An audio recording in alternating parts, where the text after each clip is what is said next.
Les damos una cariñosa bienvenida. Es un honor recibirles en esta su casa, la Biblioteca de Derecho. Hoy nos reúnen dos valiosas razones. Tenemos un panel de gran interés y pertinencia académica y ciudadana. El tema de hoy: justicia ambiental en Puerto Rico, acción y protección de los recursos naturales. Nuestros panelistas son la profesora Erika Fontanes, el profesor Pedro Sarel y el señor Eliezer Molina. Bienvenidos a los distinguidos panelistas. Este panel será conducido por nuestro bibliotecario referencista, el profesor Juan Dávila Reyes.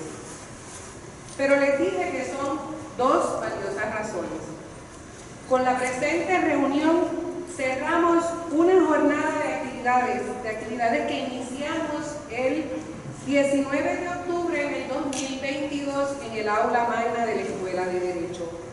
Esta fue una celebración de los 100 años, nuestro centenario, el centenario de nuestra respetada Biblioteca de Derecho de la Universidad de Puerto Rico.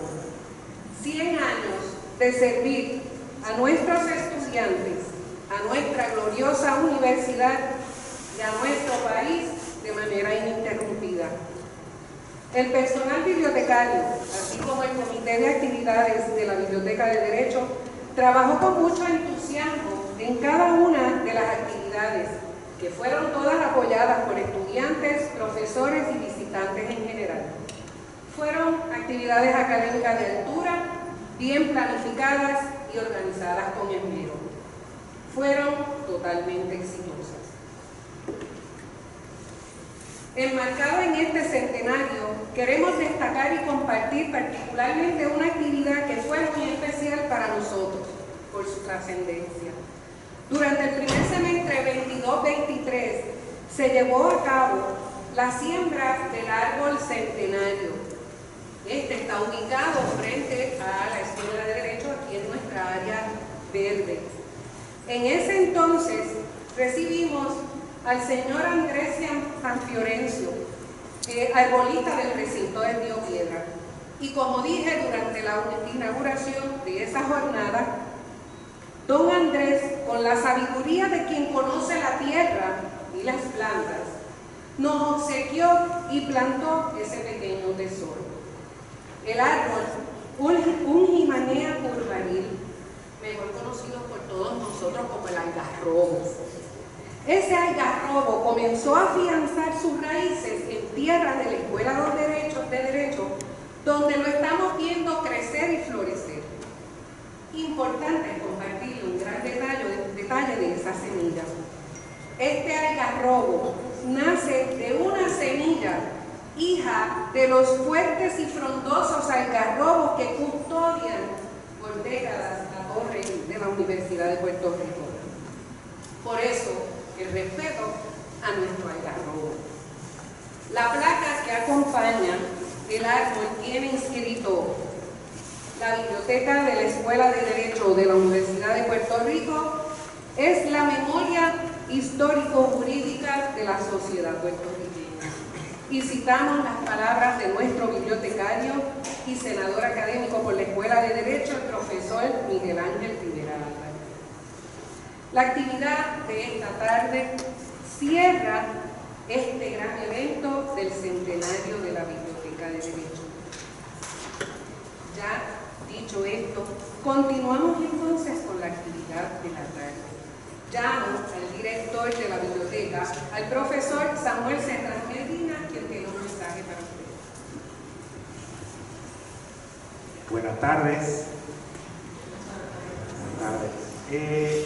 Hoy nos complace traerle a la comunidad académica un tema que nos preocupa y afecta, aunque podamos creer que esto no nos afecta directamente, o no me afecta a mí, tarde o temprano el problema ambiental tocará a nuestras puertas. Cuando defendemos la naturaleza y el ambiente, nos defendemos a nosotros mismos. Seré muy breve en esta ocasión. Estamos contentos con los trabajos que hemos realizado durante el pasado año en celebración del centenario de la Biblioteca de Derecho. Son 100 años de servicio a la comunidad de juristas y ciudadanos puertorriqueños. Hoy, 26 de enero de 2024, con una última actividad de cierre, celebramos el Día Mundial de la Educación Ambiental y nos alegramos por la siembra de nuestro algarrobo frente a la Escuela de Derecho y la instalación de la tarja conmemorativa. Esta actividad no sería posible sin nuestros invitados, que han sacado de su ocupado tiempo para estar con nosotros el día de hoy. Gracias a la profesora doctora Erika Fontanes Torres, al licenciado Pedro Saverio, que sin dudar me dijeron que sí desde la primera comunicación, a Eliezer Molina Pérez, quien a pesar de su apretada agenda y que hoy posiblemente es uno de los días más difíciles para él, aceptó sin dudar estar hoy con nosotros, todos ustedes figuras principales en la protección de nuestros recursos naturales. Muchas gracias.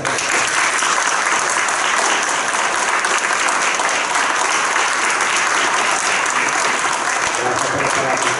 Reconozco la presencia de la decana de Administración, Merian Cortina Aldebor, a la directora de Comunicaciones, Amaril Ortiz Medina. Agradezco a la decana Edwin Rivera por su ayuda y compromiso durante la celebración de todo este centenario, a quien excuso porque hoy tenía una apretadísima agenda. Agradezco al moderador Juan Dávila, quien preparó la dirección de este panel, y al comité de actividades de la biblioteca, que los que han visto aquí y los que no han visto, pero que sin su trabajo esto no sería posible. Un saludo especial a la Organización para la Naturaleza, que nos donó los arbolitos que al final de la actividad, al que usted quiera, vamos a regalar a través de un sorteo electrónico. Así que si no se ha notado la lista, se anota. Un agradecimiento al vivero madre de la Universidad de Puerto Rico, recinto de Río Piedras, Sara Iquique, quien nos prestó todas estas hermosas plantas que ustedes ven por ahí para decorar nuestra actividad. De nuevo, saludos a todos los presentes. La Biblioteca de Derecho con sus 3 pisos, hermosas colecciones de arte, más de 150.000 volúmenes impresos y 250.000 volúmenes en microforma, distintas bases de datos de investigación, le da la bienvenida. Esta es su casa. Gracias por estar aquí y disfruten de la actividad. Muchas gracias.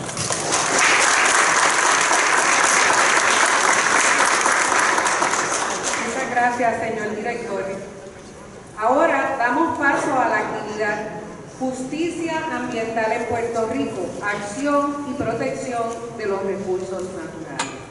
Primeramente, llamaré a Claribel Guzmán, bibliotecaria, para la lectura de las semblanzas de nuestros panelistas. Adelante, Claribel.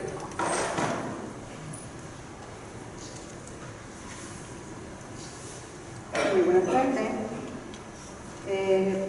Tenemos a nuestra profesora Erika Fontanes Torres, es catedrática de la Escuela de Derecho de la Universidad de Puerto Rico. Ofrece los cursos de Derecho Civil Patrimonial y Teoría General del Derecho, además en otros cursos electivos y seminarios. Por más de una década ha realizado investigación sociojurídica y teórica aplicada. Ha publicado sobre temas de teoría del derecho, propiedad, vivienda, género, teorías de la democracia y conflictos socioambientales.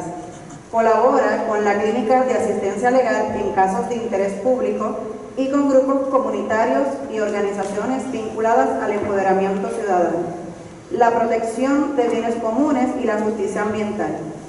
Además, participa activamente en foros sobre temas que relacionan el derecho con la democracia ciudadana y la justicia social.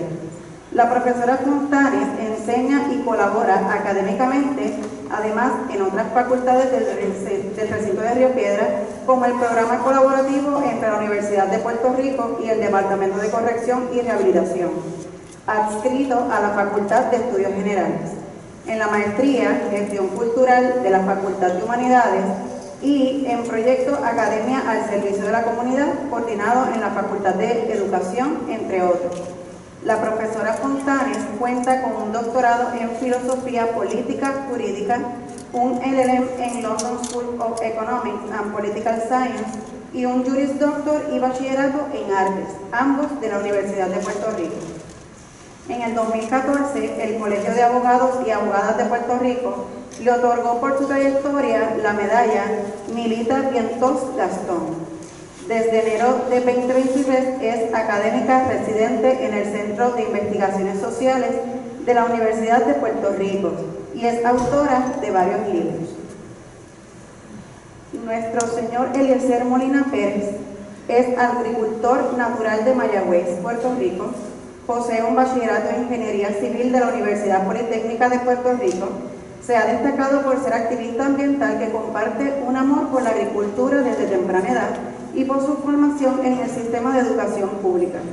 Es portavoz del Movimiento Conciencia, fue candidato independiente a la gobernación en las elecciones 2020 y es candidato a senador independiente de acumulación en las elecciones 2024. Ha trabajado en la industria de la construcción como gestor de proyectos e inspector. Además, ha desarrollado su propia empresa, tiene una finca de café, producto de un proyecto personal de autosustentabilidad. A través de sus redes sociales de Facebook e Instagram, Eliezer Molina documenta y difunde información relacionada a las luchas de las defensas de la preservación de los recursos naturales del país. Cuenta con un total de 356.000 seguidores en Facebook y 142.000 seguidores en Instagram. El señor Molina se mantiene activo en la defensa de las playas, mangles y humedales del país y a la vanguardia de la injusticia y la desigualdad social país. Nuestro licenciado Pedro Sade Llorens es parte de la Facultad Adjunta de la Escuela de Derecho de la Universidad de Puerto Rico, un experto en los temas de Derecho Ambiental y Derecho Administrativo. Ha sido profesor de la Clínica Ambiental de Asistencia Legal de la Escuela de Derecho de la Universidad de Puerto Rico en el 1985 y desde el 2001 hasta el presente. El licenciado Sade cuenta con un LLM en London School of Economic and Political Science, Juris Doctor de la Universidad de Puerto Rico y bachillerato en Administración Comercial y Ciencias de la Universidad de Georgetown. Dirigió la División de Litigios del Departamento de Asuntos del Consumidor. Fue parte de la Junta de Calidad Ambiental y tuvo un largo desempeño de 14 años en servicios legales de Puerto Rico.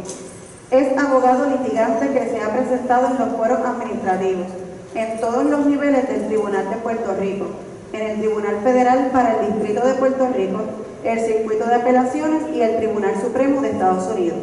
El licenciado se ha dedicado a la práctica privada desde el 1988, enfocándose en el área ambiental, aunque también ha participado en el campo de la planificación, daños y perjuicios, cooperativismo, entre otros de la naturaleza civil. El profesor Sade ha sido solidario en las luchas por la protección ambiental y de los recursos naturales de Puerto Rico. Además de ser activista en estas luchas, ha representado a ciudadanos y organizaciones que participan y buscan la justicia. Ahora con nosotros el profesor Juan David. Muy buenas tardes, muchas gracias Claribel Guzmán. Les quiero primero que nada darle la bienvenida a esta centenaria biblioteca que estamos celebrando la clausura de esta gran celebración. Me presento, mi nombre es el bibliotecario referencista Juan R. Dávila Reyes. Y primero que nada le quiero dar la bienvenida y las gracias a nuestros panelistas por aceptar nuestra invitación, a la profesora Erika Fontanes. Un aplauso por favor.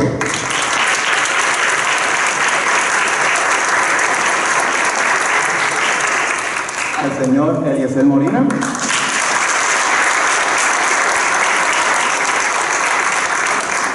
Y al profesor Pedro Sade.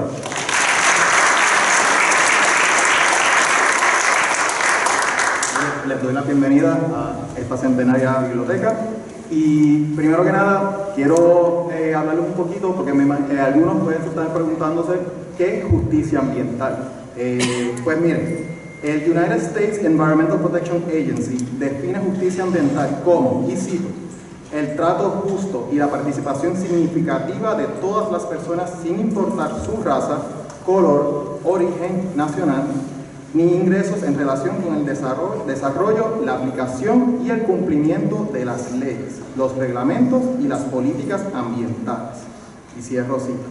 El objetivo de la Environmental Protection Agency es proporcionar un entorno donde todas las personas gocen del mismo grado de protección contra los peligros ambientales y sanitarios y del acceso equitativo al proceso de toma de decisiones con el fin de mantener un ambiente saludable para vivir, aprender y trabajar. Ahora, dicho eso, vamos a darle paso, porque yo sé que todos vienen para el conversatorio. Así que vamos a darle paso a nuestros panelistas y quiero empezar, para romper un poco el hielo, les pregunto, ¿cuáles pueden ser los desafíos para los que se enfrenta a la justicia ambiental en Puerto Rico. Empezamos con la profesora Fontana. Buenas tardes, saludos a todos. Yo quiero principalmente agradecer a la biblioteca y al comité y a todos los presentes aquí hoy. Pero antes de abordar esa pregunta, quiero reconocer que esto es un gran honor estar aquí acompañada de estos dos panelistas, porque para contestar esa pregunta es imposible acercarse a cualquier concepto de justicia ambiental sin reconocer que no habría tal cosa como justicia ambiental sin el activismo. Es decir, antes de estar en el Code of Federal Regulations, el concepto de justicia ambiental estuvo en la calle con ciudadanos que reclamaron eso que después se nombra en términos normativos como justicia ambiental. Entonces, siguiendo el sustrato histórico del origen de lo que es la justicia ambiental, yo no puedo hablar de justicia ambiental sin reconocer la presencia de Eliezer Molina hoy, porque de la calle y del sufrimiento y la experiencia de lo que significa la violencia de quienes no llevan consciente lo que es la justicia, ¿verdad? No estaríamos aquí, y quiero ser deferente y reconocer que él debe tener la primera palabra.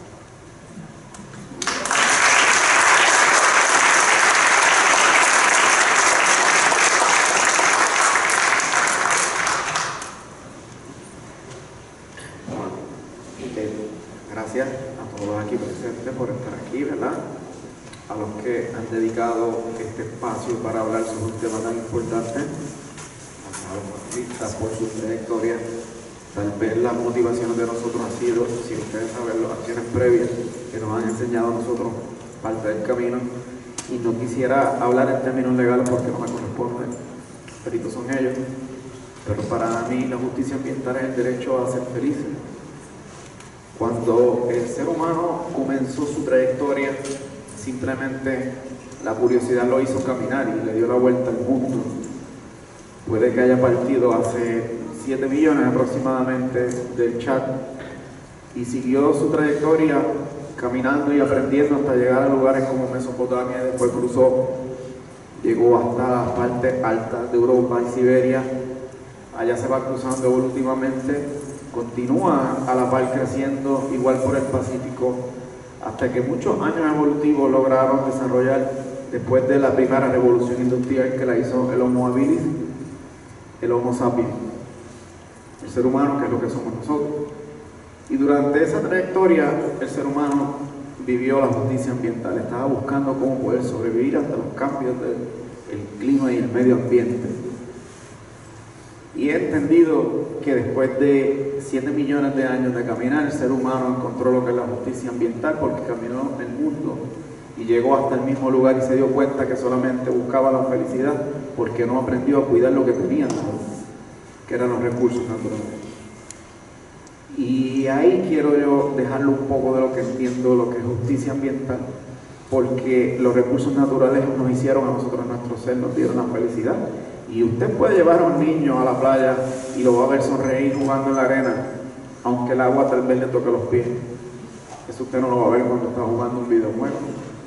Y yo vengo de un momento muy difícil, me disculpan si de momento me nota un poco extraño, si miro hacia arriba y hacia los ángulos, pero por la justicia ambiental te pueden matar, ¿no? Gracias.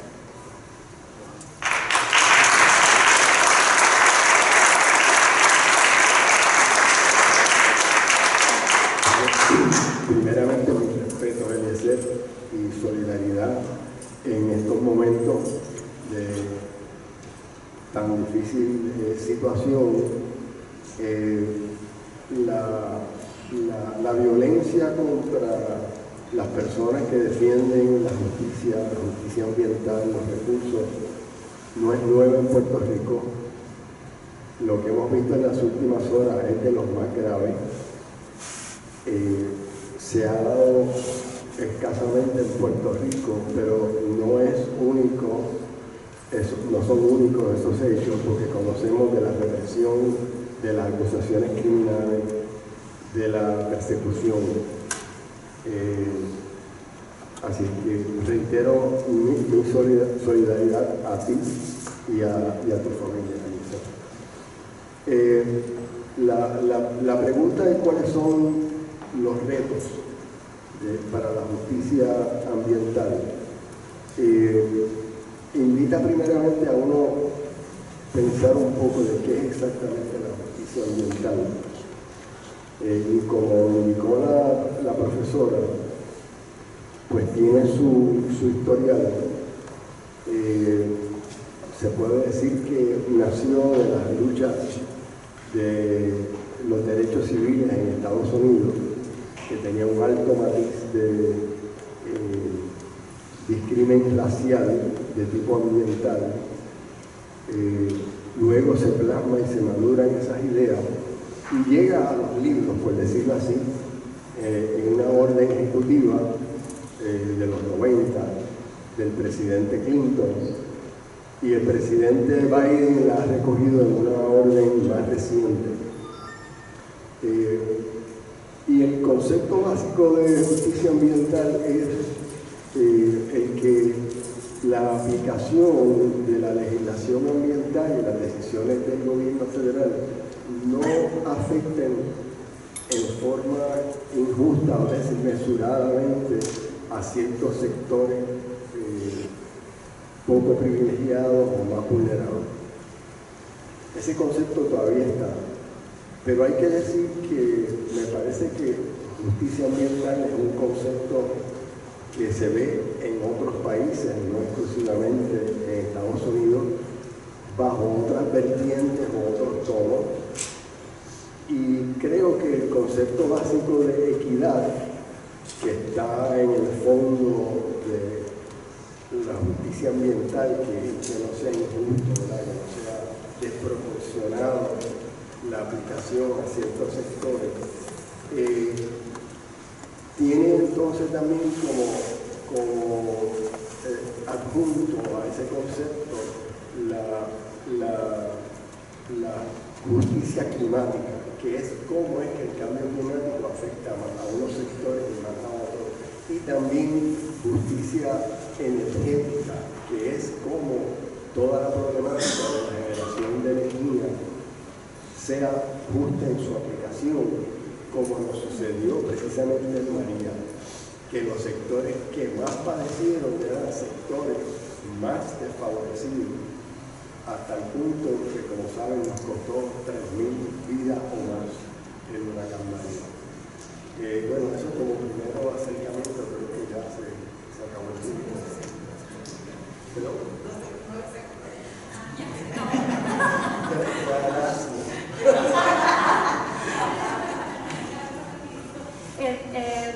yo creo que parte también porque hablamos hoy día de justicia ambiental y no hablamos solamente de conservación de los recursos naturales, tiene que ver con que ese origen del concepto de justicia ambiental generó una preocupación entre la idea que había una separación, lo que dice el EC, ¿verdad? Esa separación entre el ambiente y el medio ambiente y el ser humano. Y se veía como que los asuntos de justicia son los asuntos que tienen que ver con darle justicia a las personas, y el asunto de preservar o conservar el medio ambiente y los recursos naturales tenía que ver con la naturaleza, como si nosotros no fuéramos parte de la naturaleza. Entonces, el concepto de justicia ambiental, los movimientos sociales en los 80 y desde antes posiblemente, mucho antes, aunque no se llamaba así, plantean, no podemos ver el tema separado, no podemos ver las cosas separadas, y por eso ya no hablamos solamente del derecho a la conservación, a la naturaleza, sino porque nosotros no podemos vivir, nuestra vida depende, está intrínsecamente atada a eso que llamábamos antes naturaleza, y por lo tanto la justicia ambiental lo que hace es que vincula justicia con el asunto de eso que llamábamos, ¿verdad?, el entorno natural, que no es sino la vida misma. Y entonces los movimientos de justicia ambiental junto con los de justicia climática ponen en la mesa un asunto importante, paradigmático, para acercarnos de una manera distinta a la forma que posiblemente hasta los 70 se había visto el tema ambiental en Estados Unidos, en Puerto Rico ciertamente y en otras partes del imperio, ¿verdad? A lo mejor en Oriente no tanto, pero aquí en Occidente sí, la noción occidental tenía esa separación y justicia ambiental rompe con eso. Yo creo que eso es parte de lo más importante de esos movimientos de justicia. Ok, muchas gracias, y quiero hacer un paréntesis. Primero, de parte de todo el personal bibliotecario, te quiero agradecer a Eliezer por estar con nosotros en el día de hoy y por darte, de verdad, te respeto, y yo pienso que deben haber más personas como tú para el bienestar de las futuras generaciones de Puerto Rico. Así que...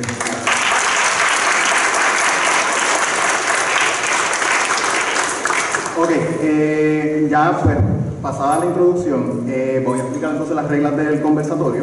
Vamos a tener 3 minutos por panelista para cada pregunta, y luego del conversatorio vamos a tener un tiempito para que el público pueda hacerle preguntas a nuestros panelistas. ¿Okay? Bueno, es curioso de que yo comencé a desarrollar esta actividad hace unas semanas atrás, y menos de 24 horas ocurre lo que ha salido en las noticias. Y lo que me lleva a la segunda pregunta: ¿cómo se manifiesta la injusticia ambiental y en qué circunstancias se reconoce? Eliezer. En términos no legales, en términos de lo que vivimos, la realidad como gobierno, los mercados establecen la injusticia social, ¿no? Porque el modelo de civilización que nosotros tenemos es un modelo que ha sido concentrado en el consumo. Y por ejemplo, en Puerto Rico las personas quieren que las carreteras se vean asfaltadas en una calidad increíble. Y cuando yo estudiaba ingeniería, me cuestionaba por qué yo tengo que desarrollar una mezcla de asfalto que dure 3 años cuando la puedo hacer que dure 20. Y cuando ves esa práctica, entonces entiendes y comprendes que son acciones que los mercantilistas necesitan que se vendan mucho para ellos poder aumentar su riqueza. ¿Y de dónde vienen las carreteras? Hubo que cortar las montañas para que ustedes pudieran pasar un carro y que un roto no les molestara. Entonces uno tiene que ver hasta cuándo va a tolerar esas cosas. Eso es violencia, porque el Estado sabe que pudo hacer una carretera que durara 20, 30 años, y lo que hizo fue una carretera que durara 2 años para que un contratista luego en 2 años volviera a hacer el mismo trabajo y que los suplidores de los materiales continuaran sus ventas, y para ellos poder alcanzar esa injusticia hubo que matar muchas montañas. Y entonces tenemos que establecer cuál es el punto de partida de dónde comienza la injusticia, y la injusticia entonces la establecen los mercados. Y ahí es que tenemos que analizar si nosotros vamos a permitir que sean ellos quienes dictaminen nuestra forma de vivir, o nosotros a través del poder del gobierno vamos a controlarlos a ellos y nosotros proteger nuestro país y que los intereses sean mutuos, tanto el bienestar del medio ambiente como el nuestro. Y para eso hay que ser fuertes y tomar medidas muy fuertes que afectan a las personas que controlan tu manera de vivir. Y eso va a redundar en mucha injusticia social, todo por la injusticia ambiental. Y para mí empieza por los mercados y luego encuentran políticos corruptos que viabilizan leyes que los empoderan a ellos para que se cometa esa injusticia. Por lo menos es mi forma de pensar.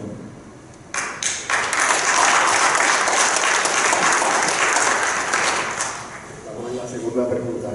Sí, mira, pero la primera era los retos.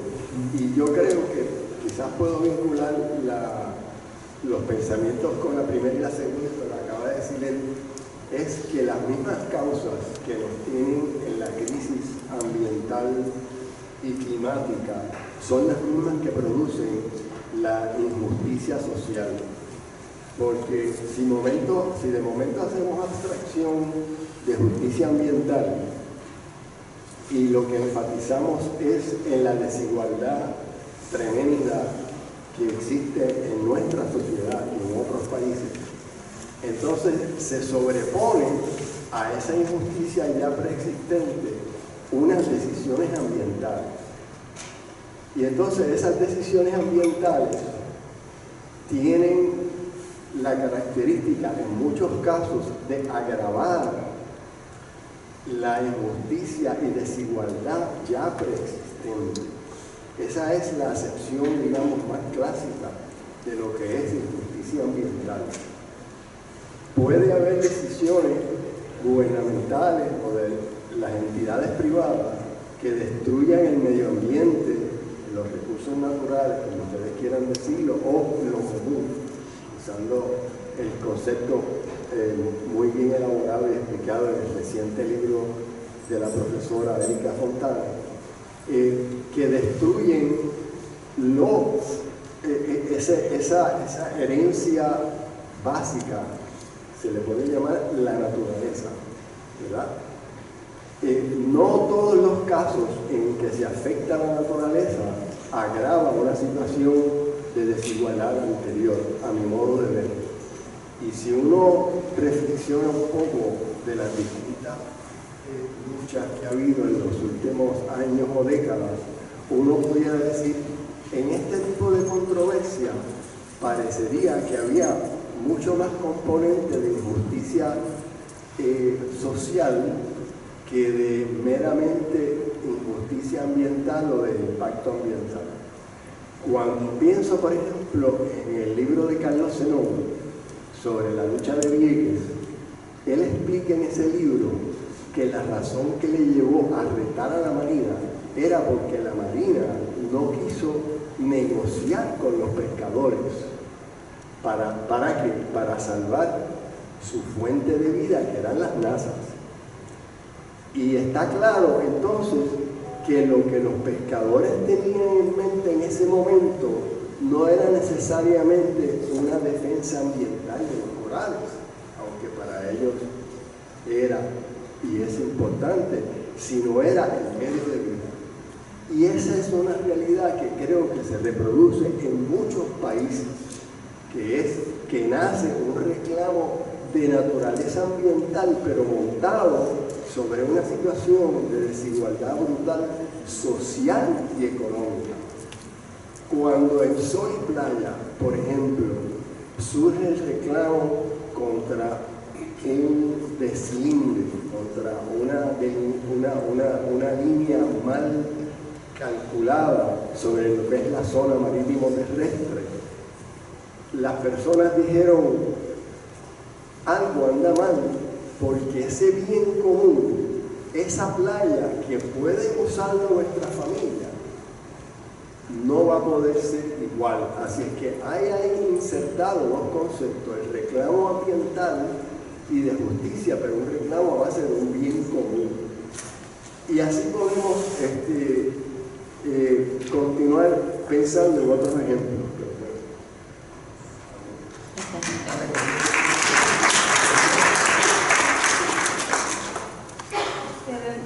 Algunas manifestaciones, de acuerdo con lo que ambos dicen, algunas manifestaciones recientes, por ejemplo, todo es cómo olvidar las vulnerabilidades que se acrecientan después del llamado desastre natural.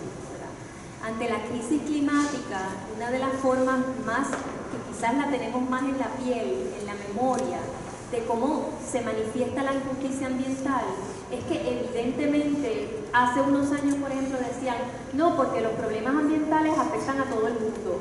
Los problemas ambientales, todo el mundo está en el mismo bote.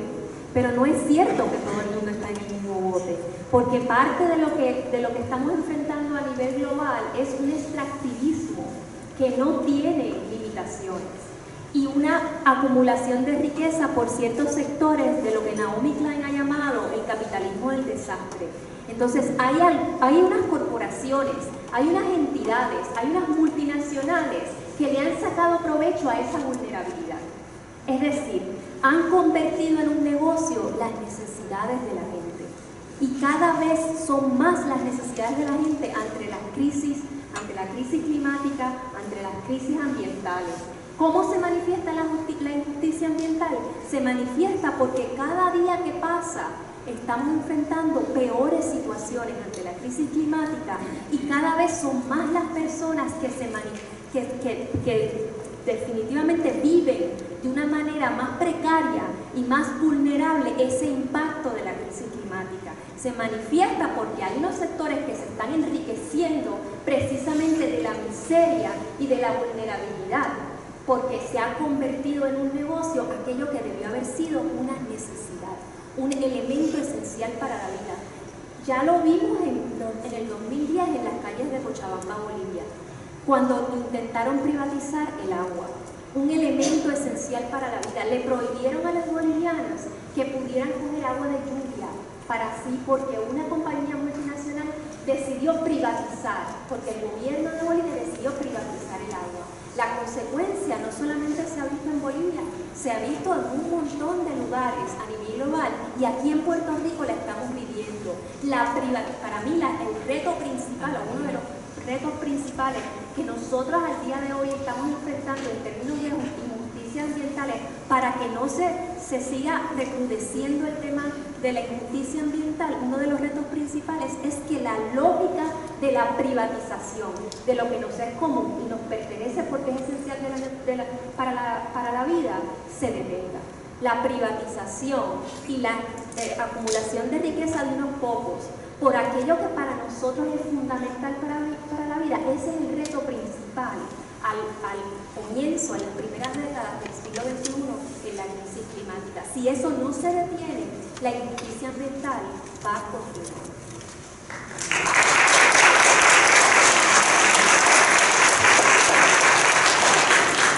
Hay un sentir en muchos miembros de nuestra sociedad que pues, piensan que el gobierno es uno de estos facilitadores de injusticia ambiental, lo cual me va a llevar a mi próxima pregunta. En varias instancias, el gobierno de Puerto Rico se ha comprometido en la creación y evaluación de leyes y reglamentos para la protección de los recursos naturales. Les pregunto, ¿cómo evalúan el trabajo del gobierno en sus esfuerzos para proteger el medio ambiente? De la A a la F.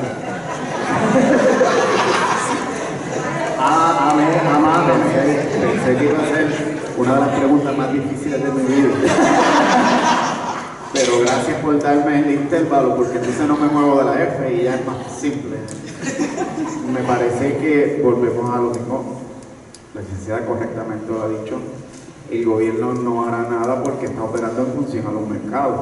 Hemos visto cómo políticos en Puerto Rico durante mucho tiempo han propulsado 9 leyes costeras, y vemos la inacción del propio Estado ante esas leyes, porque por lo que nos motivó a nosotros ahora y al campamento Carey a ver lo que ustedes están observando. En un punto dado en la vida, un grupo de personas se dio cita en Rincón, entendiendo los factores económicos y ambientales. Nos dimos cuenta que la guerra arreciaba en Puerto Rico y iba, como comenzó nuestra historia, a entrar por las costas. Y si vimos que hay leyes y se quieren hacer nuevas leyes, pero las actuales no se respetan, entonces hay un problema de conducta. Y ahí el campamento Carey entonces se puso fuerte. Un montón de mujeres, porque casi todas son mujeres, tomaron grandes determinaciones y decidieron entonces cambiar la dinámica, porque como el gobierno no funciona, decidimos entonces no radicar querellas, actuar a través del activismo, y que fuesen los criminales ambientales quienes radicaran las querellas, porque el gobierno no quiere hacer nada. ¿Y qué hicieron ellos? Nos dieron legitimación activa, porque tampoco el gobierno quiso aprobar lo de legitimación activa. Pero si ya usted está de forma directa envuelto en un crimen, como le llaman ellos, en un delito criminal, ellos mismos te legitiman. Y de ahí en adelante han visto como 2 secretarios de Recursos Naturales han tenido que renunciar, como 2 primos del gobernador actual que están tras la reja, han visto como un montón de proyectos han sido ordenados su demolición, y si buscan el tracto, la mayoría, todos ellos se querellaron contra nosotros. ¿Y por qué ocurrió eso? Porque el gobierno no funciona. Y no es que no funcione, es que funciona muy bien, pero para los intereses de las personas que tienen el poder económico, que son el mercado. Y por eso no me voy a cansar de decir que el culpable es el mercado. El gobierno actúa en función al mercado.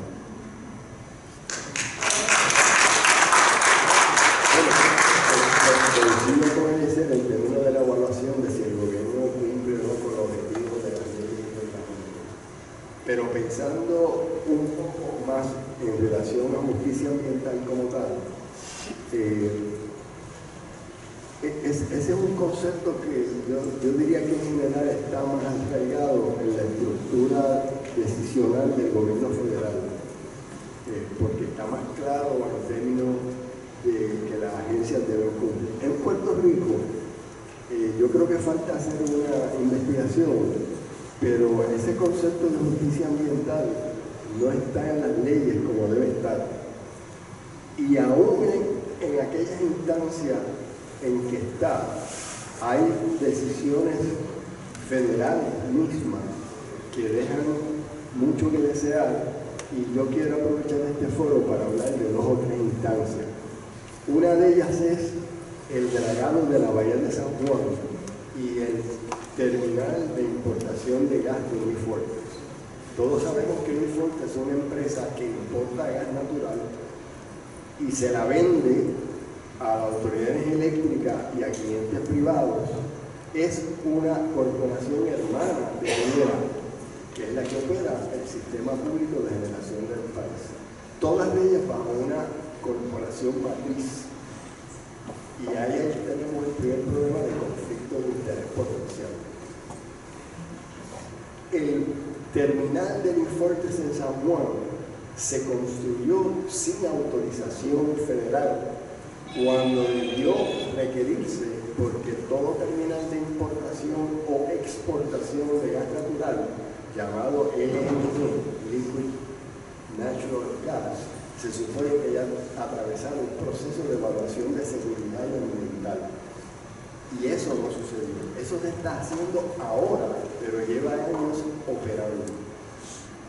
Y entonces, hay una instancia donde se supone que se aplica el concepto de justicia ambiental en la aprobación final de un proyecto que ya está operando. En la otra pata de este problema de la Bahía de San Juan es el dragado de la Bahía de San Juan, en el que el cuerpo de ingenieros está a punto de comenzar un dragado sin cumplir adecuadamente con los requisitos de justicia ambiental, que es el que estamos incumpliendo ya. Eso ha generado un litigio y está en etapa apelativa. Con esto quiero decir que aunque está también establecido la justicia ambiental en la reglamentación federal, no quiere decir que se aplica con la rigurosidad que se debe. Hay otras instancias de casos de injusticia ambiental, llamemos. Y quiero llamar la atención a la situación de las construcciones de torres celulares, muchas de ellas en sectores semi-rurales o rurales, donde viene una compañía, negocia con un dueño de un terreno, paga $3,000 o $4,000 de alquiler, los vecinos se enteran sorpresivamente de que le van a poner una torre, y traigo el concepto de justicia ambiental en su acepción, digamos, más tradicional, que es como una cuestión ambiental afecta a un sector social en particular. Muchos de estos sectores no son sectores ricos, ni mucho menos, porque no me puedo imaginar una torre de telecomunicaciones en medio de organizaciones en Dorado o en Santa María o otro lugar, ¿verdad? Así que eso es como un clásico para mí.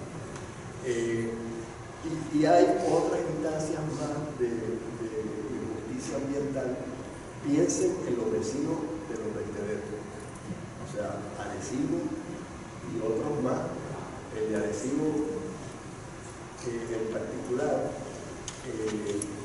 hay vecinos cercanos que de diario tienen que estar expuestos a los colores, a los humos, etcétera, de ese vertedero. Así que esas son 3 instancias de ejemplos concretos que quería traer.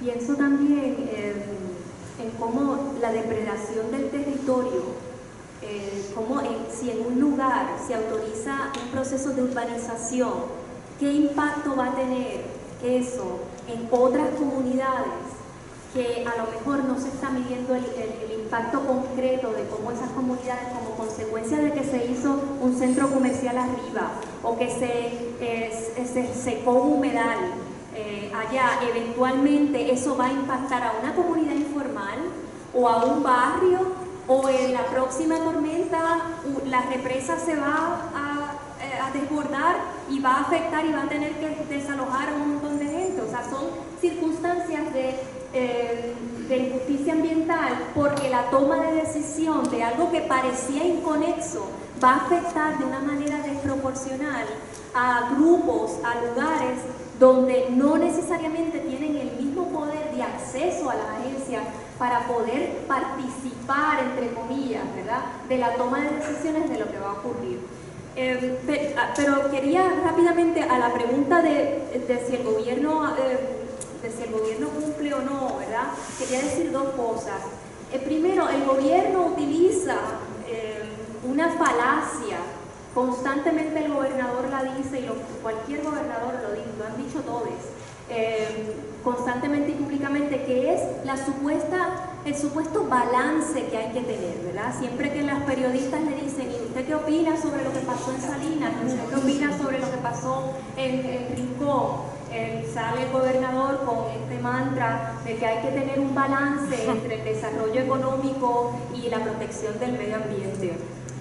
Esa es una falacia que hay que romper, porque para empezar, el desarrollo económico, ¿para quién?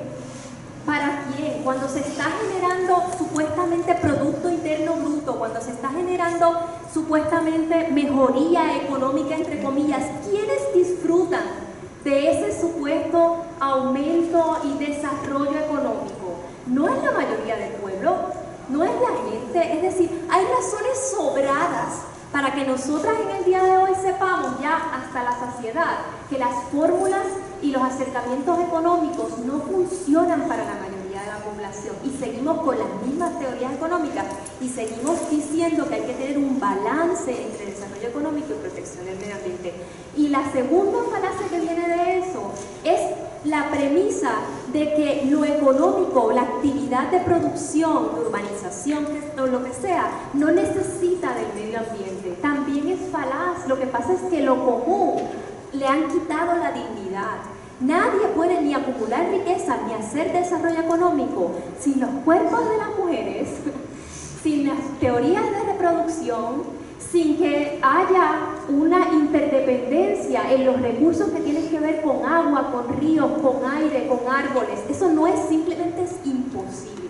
Así que esa falacia es una de las narrativas hegemónicas más terribles para poder, que el gobierno se escuda detrás de ella para decir, no, nosotros somos neutrales y nos acercamos de una manera neutral a la aplicación de las leyes, ¿verdad? Lo segundo que quería decir, sé que se me está acabando el tiempo, pero lo segundo que quería decir es que el ordenamiento legal y todo lo que vivimos en esta escuela de Derecho enseñando Derecho, ¿verdad? Y sobre todo a los estudiantes, está imbricado de trampas. No es neutral, nunca lo fue, nunca lo será. No es neutral, es el resultado producto de las relaciones de poder, y a veces tenemos un buen resultado gracias a que el activismo fuerza y obliga a que cierta normativa legal sea a favor de, pues digamos, la justicia ambiental.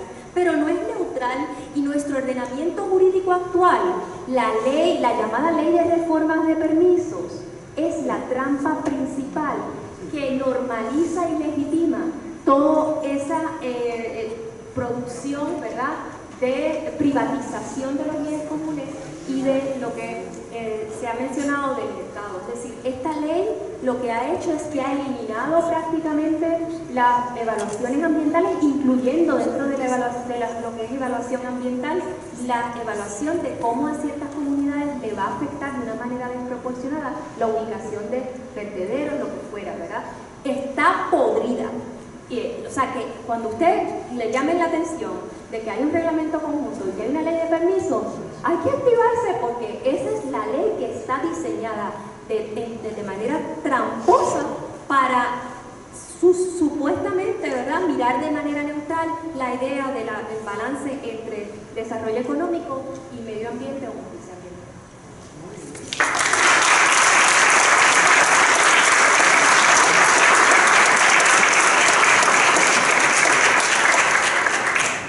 Hoy, 26 de enero del 2024, estamos celebrando el Día Mundial de la Educación Ambiental.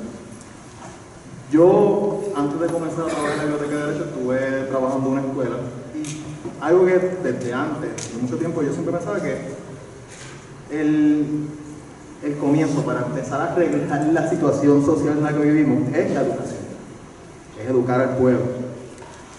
Lo cual me lleva a la siguiente pregunta. ¿Creen que el pueblo está educado en relación al tema de justicia ambiental? ¿Y cómo se potencia la educación ambiental en Puerto Rico? No, el pueblo no está educado en ese sentido al punto de que desde que tú eres pequeño te enseñan a hacer un resumen. Te están preparando para entrar a los mercados. Tú no tienes una preparación y ya tú tienes un préstamo que pagar, eres un deudor y ya estás haciendo un resumen para poder pagar el préstamo. No te han enseñado herramientas para tú ser autosuficiente. Y de ahí comienza todo. Me parece que, le voy a dar mi ejemplo, estudié ingeniería civil y en aquel momento en Puerto Rico el 82% de la economía, según en aquel momento las fuentes de información, era de la construcción. Estudió Eliezer Molina, un jíbaro del campo, sale de coger picas de Abayal, de Avispa y se va a estudiar ingeniería civil. Y empiezo a estudiar ingeniería civil y cae la economía de Puerto Rico grandemente por unos factores económicos que no voy a entrar ahora, pero fueron los mercados. Y me llevó a estudiar entonces economics. Voy entendiendo ahora los factores económicos y voy entendiendo los factores de ingeniería y todos redundan en lo mismo, escuchen esto, en materiales. Y cuando uno se aprende, se enseña con esas herramientas a tú explotar un producto para obtener un beneficio, un día fui a la finca donde yo me crié y el árbol donde yo tenía mi casa no estaba. Esto se choca el desarrollo económico con la felicidad y por eso también un poco así. Porque ahí dije, estudié ingeniería civil, mi país ya no construye y las personas que están invadiendo mi país están llegando aquí porque resaltan el valor de lo que nosotros estamos destruyendo, que son los recursos naturales.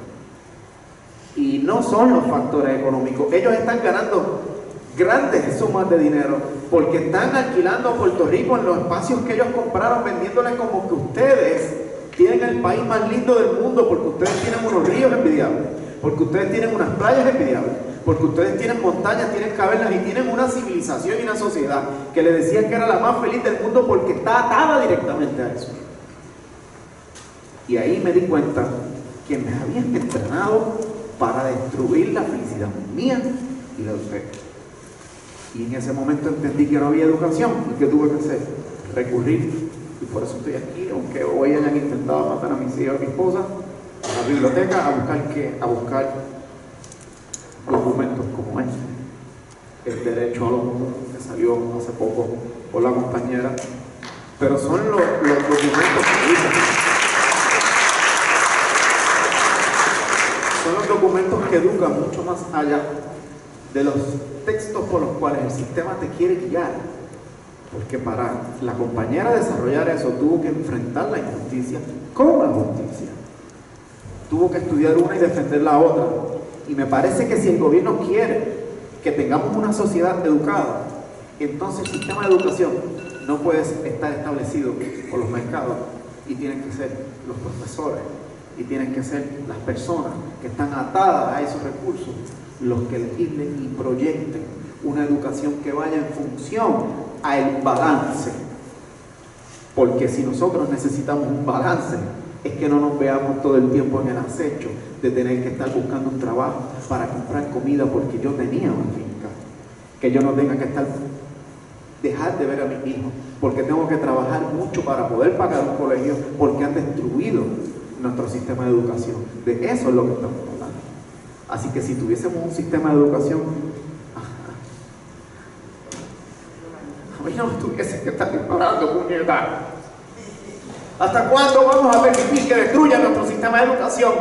¿Qué es lo que está viabilizando que la desinformación y el crimen se penetre en la mente de un ser humano y crea que usted es el enemigo cuando usted está facultado simplemente para que él alcance el objetivo que en la vida tiene todo el mundo, que es ser feliz. Pues eso pasa con la educación. Entonces no hay educación, pero está comenzando. Y yo veo niños que están hablando de bienes de dominio público. Yo no aprendí eso en la universidad. Hoy niños en la escuela lo están diciendo, ellos saben ya más que nosotros y se están educando por las acciones de los manifestantes, del pueblo, de muchos sectores como ellos. Él ha tenido que enfrentar muchas injusticias también y ha defendido comunidades igual ella, y nosotros pues ahora estamos comenzando porque ellos llevan una carrera increíble y ahí está la clave, y por eso me gusta mucho el proyecto, y perdonen que lo traigan, del Campamento Karen, porque tenemos una maestra muy cariñosa y un equipo de profesionales increíbles que está yendo a las escuelas, no a la universidad, a sus charlas, y está haciendo que las cosas pasen, está haciendo que esto funcione. Y les voy a pedir un minuto porque por seguridad pues le voy a abandonar el lugar, pero no me voy a ir sin antes decir esto. No quisiera ver a nadie preocupado por lo que nos ocurre a nosotros. Si algún día pasa algo, no queremos ver a nadie sufriendo. Queremos ver a todos vestidos de valor y a todas vestidas de valor, y recuperen y den continuidad a cada gesto y cada paso que estamos dando, porque cada paso que estamos dando, que tiene un alto riesgo, lo estamos dando porque creemos fielmente que lo que nosotros estamos haciendo va a brindar un mejor futuro a cada uno de ustedes, y que algún día ustedes van a tener unos hijos y le van a decir, vaya al río a tirarse y disfrute como yo lo hice, porque eso es tuyo, eso es para ti, esa es tu herencia. Y si nosotros queremos dejarle un país a nuestras próximas generaciones, nosotros tenemos que pelear porque no hay educación, porque el gobierno no funciona, porque la injusticia ambiental es lo que impera gracias a los mercados, y ustedes nunca se dejen ser gobernados una vez más por los mercados. Si tenemos la capacidad de hacerle una carretera de 20 años, ahora vamos a hacer una carretera de 20 años. Si tenemos la capacidad de hacer construcciones que duren mucho, ahora vamos a tener la capacidad de hacer construcciones que duren mucho. Pero para eso tenemos que nosotros, cada uno, romper el paradigma y decir eso. No me preocupa mi forma de hablar, me preocupa más que tu pueblo no hable.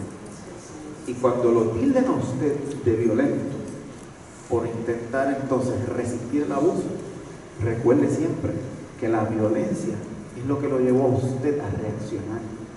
Porque si continúan tolerando lo que estamos viviendo, nosotros vamos a ser turistas en nuestra propia isla, pagando para poder tener acceso al derecho a lo común, que es lo que la naturaleza nos brinda. Porque se supone que el gobierno está para velar simplemente por el desarrollo humano, que son 5 pilares fundamentales, y entre ellos están los recursos naturales.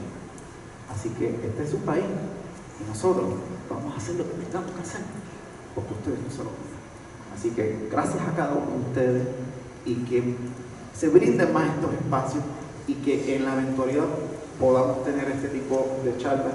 Ahora me lo prohíben por el tiempo, pero no se quite, porque ustedes son los puertorriqueños. Nosotros estamos aquí un momento, mañana no, pero sus hijos van a continuar aquí. Entonces, adelante, siempre adelante.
Bueno, nuevamente agradecemos al señor Eliezer Molina por haber sacado un poco de su tiempo para compartir con nosotros hoy. Pero el conversatorio continúa, así que les cedo la palabra. Ok, pues voy a recapitular. Estamos en la celebración del Día Mundial de Educación Ambiental, como que un paréntesis. Entonces la pregunta dice: ¿creen que el pueblo está educado en relación al tema de justicia ambiental? ¿Y cómo se potencia la educación ambiental en Puerto Rico?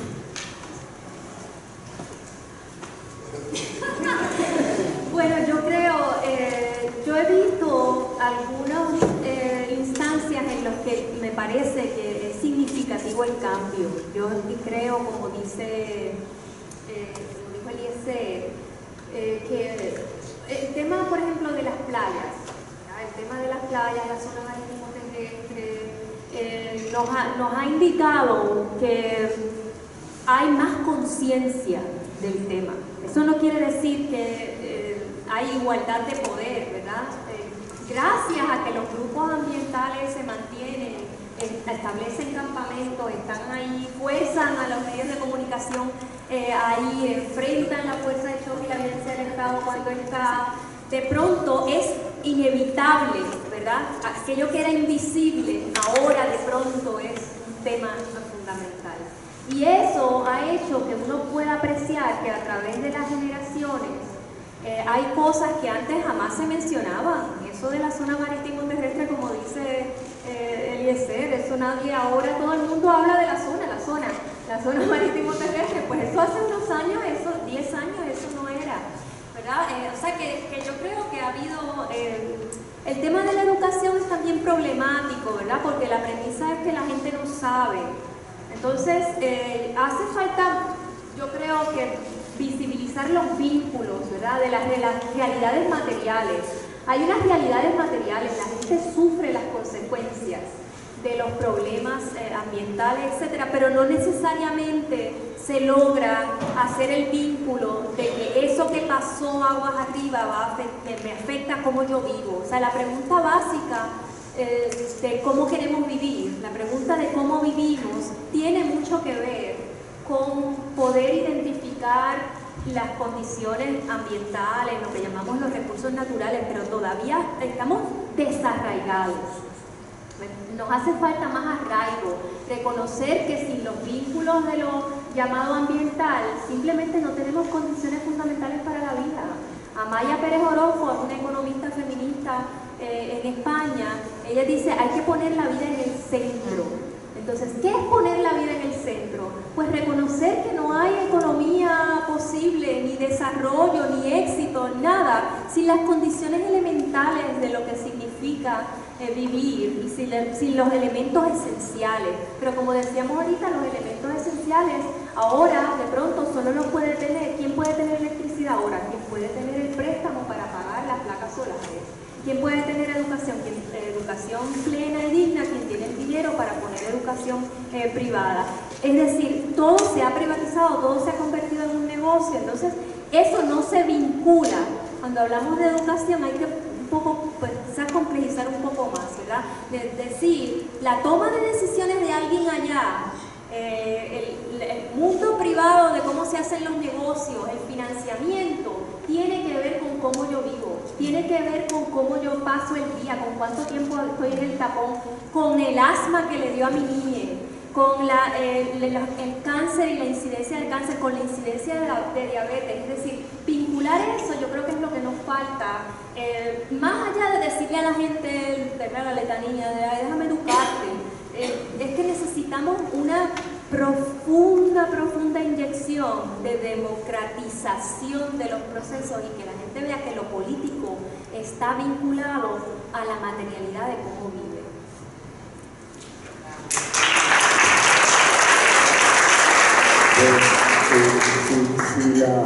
Si las palabras de Erika son tratando de distinguir situaciones, de si responder a la pregunta de si hay o no conciencia o educación ambiental, pues coincido con ella en el sentido de que depende de las situaciones.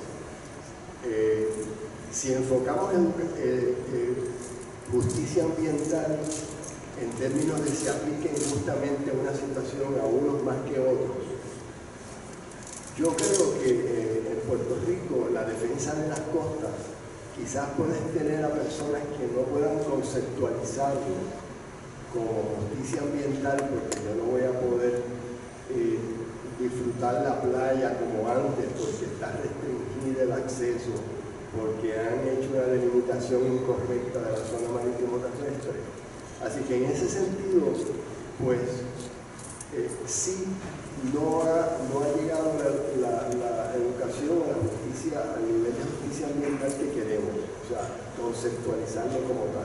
Pero es suficiente para nuestras luchas que sí la gente sabe que eso tengo que protegerlo. Y yo creo que eso es lo que necesitamos. Haciendo referencia a distintas situaciones, que creo que Erika también mencionó. Una de las cosas críticas, creo yo, en términos de justicia ambiental es justicia climática en la generación y la generación de electricidad.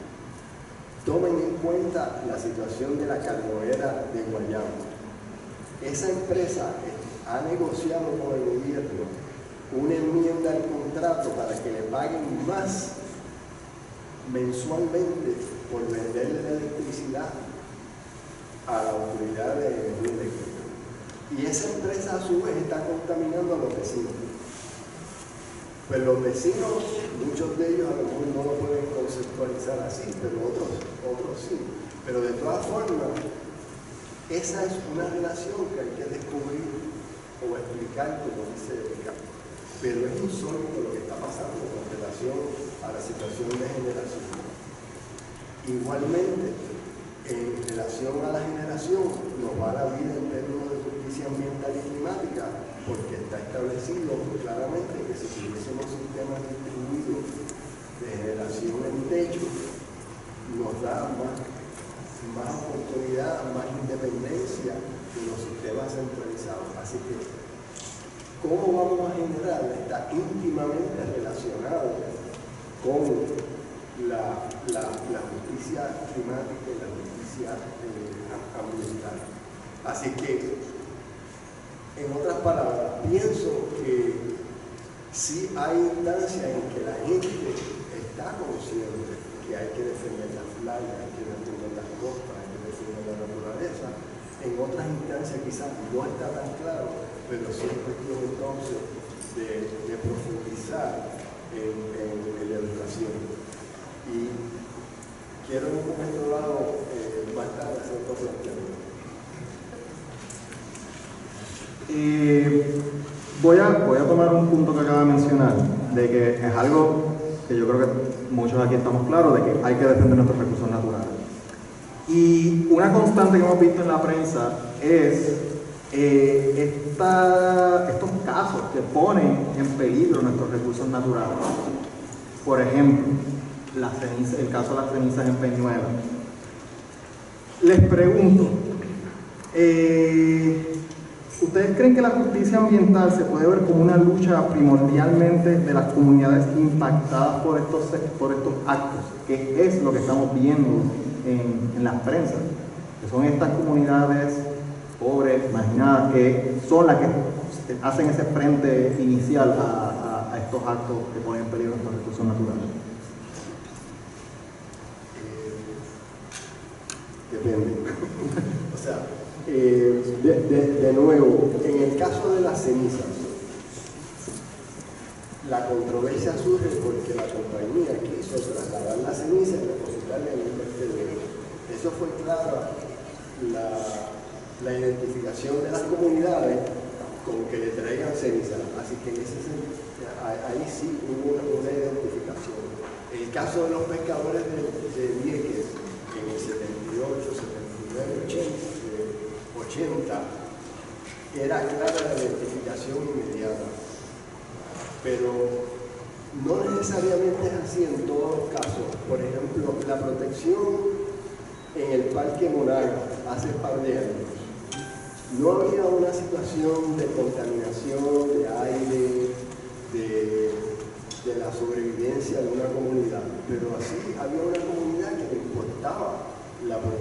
de ese parque porque la disfrutaban, disfrutar los árboles. Así que, en otras palabras, yo creo que hay una combinación de fuerzas que se puede generar en estas luchas ambientales y que son necesarias. Está el componente en algunos casos de efecto económico, de salud directo. Hay otros sectores que se suman por razones de disfrute de la naturaleza, aunque no esté su medio de vida en juego. Y yo creo que eso también sucede en el resto del mundo. ¿Quiénes son los principales defensores contra la extracción, contra las minas? Ahí hay una combinación de sobrevivencia de vida, pero que a la vez es simultáneo con el que sobrevivan los bosques. Así que hay una mezcla. Así es que, en fin, yo creo que a tu pregunta, muy interesante y bien importante, que sí, hay muchos casos, pero que muchos de estos casos han tenido éxito porque se mezclan fuerzas sociales, se logran mezclar fuerzas sociales con educación y con levantar conciencia. Me queda un minuto y quiero aprovechar antes que esto termine. Yo personalmente, hoy salió la decisión del Tribunal Internacional de Justicia en el caso de Palestina. He estado leyendo materiales sobre el problema de justicia ambiental en Palestina, que el bombardeo no solamente está matando gente, ya quizás cerca de los 30.000 humanos. Han destruido las bases de agua, la base de tratamiento, de sistemas sanitarios, zonas agrícolas. Es increíble lo que está pasando y yo, desde la perspectiva de justicia ambiental, o sencillamente como persona comprometida, yo rechazo lo que está pasando en Palestina, y es mi esperanza que el Estado de Israel, no la religión judía, ni tampoco los judíos como tal, el Estado cuasi fascista de Israel cese las prácticas que está usando para matar. Así que me perdonan, pero quería desviarme como compromiso personal con eso.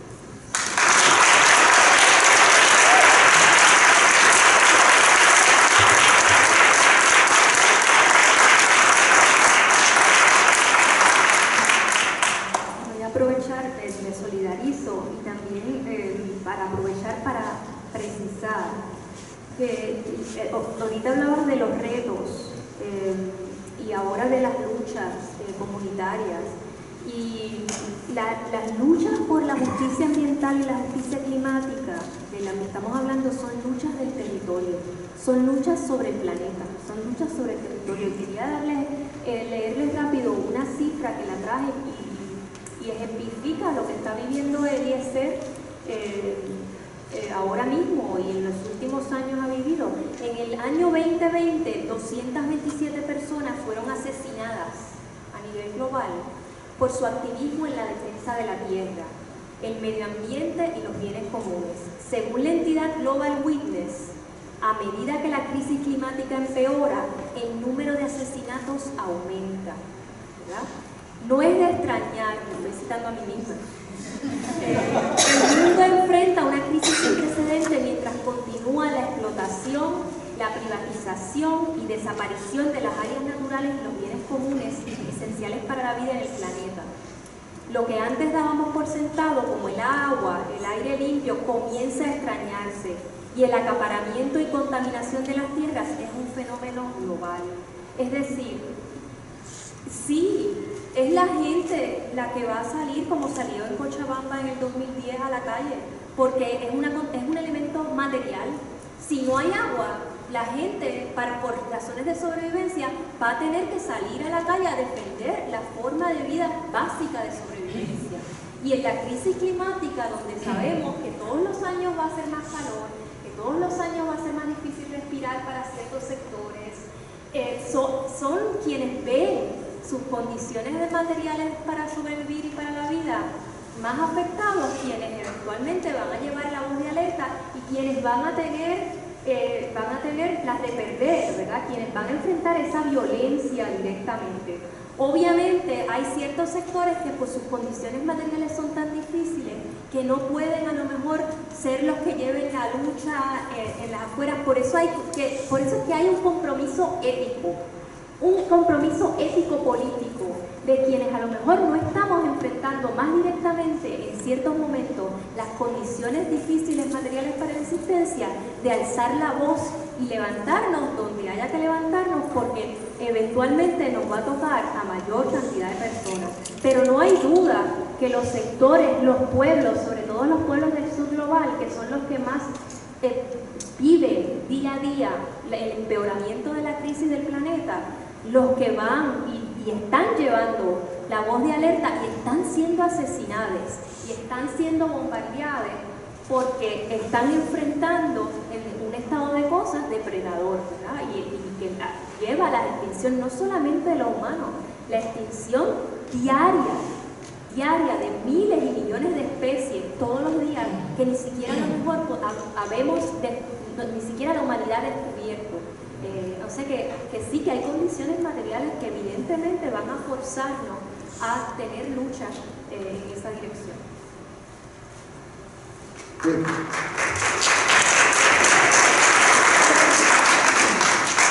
Combinando el tema de las luchas a favor de la justicia ambiental y del medio ambiente, ¿qué logros han tenido estas iniciativas ante los actos que ponen en peligro nuestro medio ambiente? Y yo sé que ustedes han luchado también, han participado en algunas manifestaciones. ¿Ustedes nos pueden dar algunos ejemplos de su propia experiencia?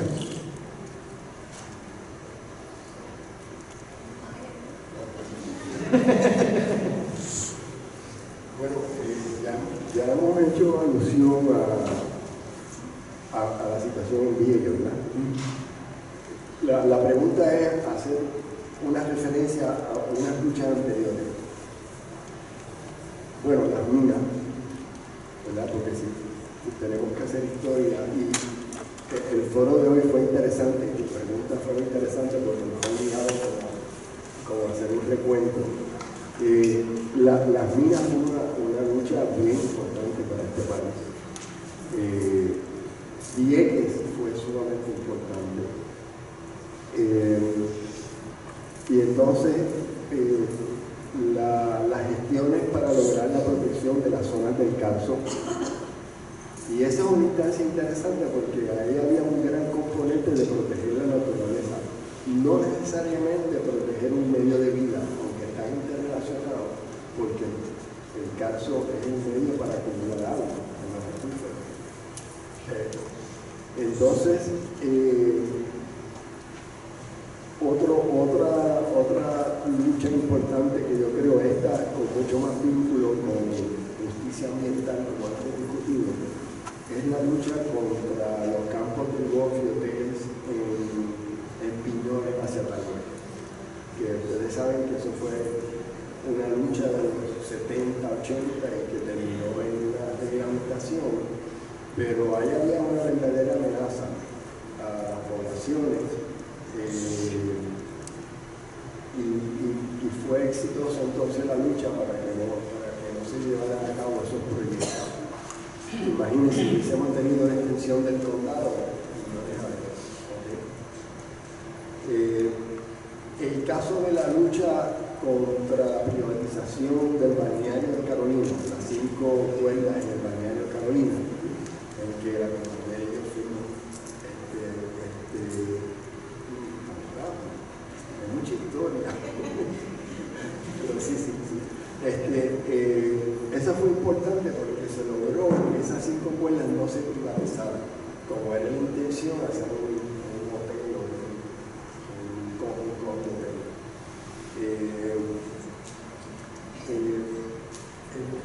El Sol y Playa, más reciente, muy importante para proteger el bien común de la zona marítima. Más reciente, Punta Banderas. Punta Banderas es un lugar extraordinario en Quillo, donde han querido o están pensando hacer un hotel, pero el sitio tiene unas áreas llanas cercanas de corales, tiene mango, y aún así hay proyectado el plan de construir. Hasta ahora está detenido. Años atrás hubo una campaña exitosa contra una fábrica de Monsanto en el sur, una fábrica de productos químicos. Hubo una lucha contra las emisiones de la Puerto Rican Cement en Ponce, que intentó mezclar goma con la mezcla para producir cemento. Finalmente lo hicieron, pero fue un esfuerzo grande. La lucha contra la incineradora de Arecibo duró varios años, y ahí hubiese sido el plan era incinerar los residuos, a pesar de que hay gente cerca, a pesar de que está el caño que viene cerca, pero luego de una ardua lucha que fue exitosa, pues ese proyecto se descartó. La amenaza de incineradores no está totalmente dormida, sin embargo. Así que esas son algunas de las instancias, pero habría que hacer un recuerdo, ¿verdad? Podemos luego organizar otra actividad para seguir discutiendo estos temas. Amerita hacer algo así.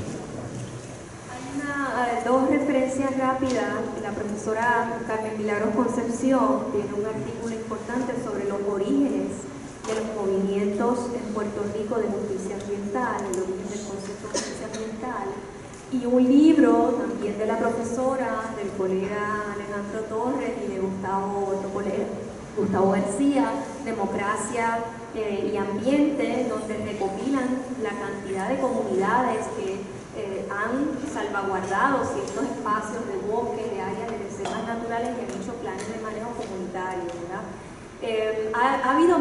No hay duda de que en Puerto Rico la trayectoria de los movimientos ambientales ha sido bien fructífera, ¿verdad? Han sido luchas de décadas, y yo acabo de ver esa camisa que está ahí, que está grabándonos, que dice queremos el deslinde, y nada más la camisa habla en sí misma. O sea, hace años atrás yo le hablaba a mi clase de Derechos Reales lo que es un deslinde, no, nadie sabía lo que era un deslinde, ahora todo el mundo tiene camisas por ahí, queremos un deslinde. Entonces, cuando el deslinde, que es un concepto legal tan árido, se convierte en una camiseta, podemos ver que ha habido activismo, ¿verdad? Que ha habido un activismo que ha logrado.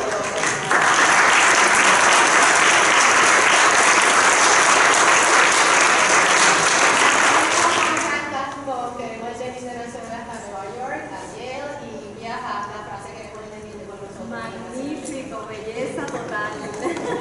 Belleza total. Pues, ¿qué quiere decir queremos el deslinde? Estamos defendiendo los bienes comunes. Es una defensa de los bienes comunes, y eso es esperanzador, ¿verdad? Y eso es producto siempre del sustrato social, ¿verdad? Ninguna lucha es tabula rasa, ni opera en el abstracto. Todas las luchas vienen y se amparan sobre los hombros de otras que les precedieron.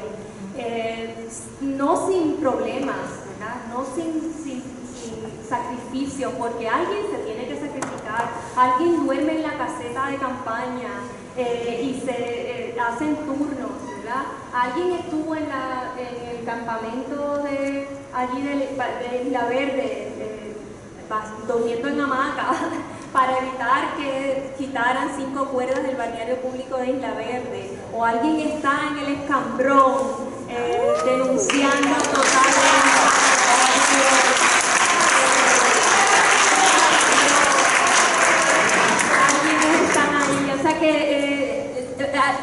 También hay que decir, ¿verdad?, que hay cosas por las cuales alegrarse y pues mantener la solidaridad y el relevo también, que yo sé que las nuevas generaciones están puestas para el problema.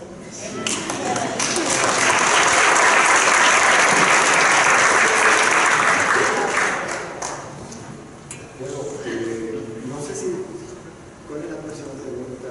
Ya vamos con nuestra última pregunta, que si le podemos ceder unos minutitos si desea.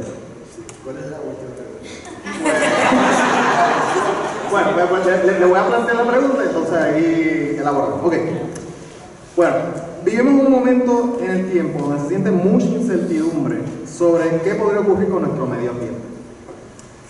Uno de los asuntos que se habla mucho es el cambio climático, y las leyes federales ambientales que impactan a Puerto Rico son algunos de los factores que influencian en la percepción del ciudadano en este tema.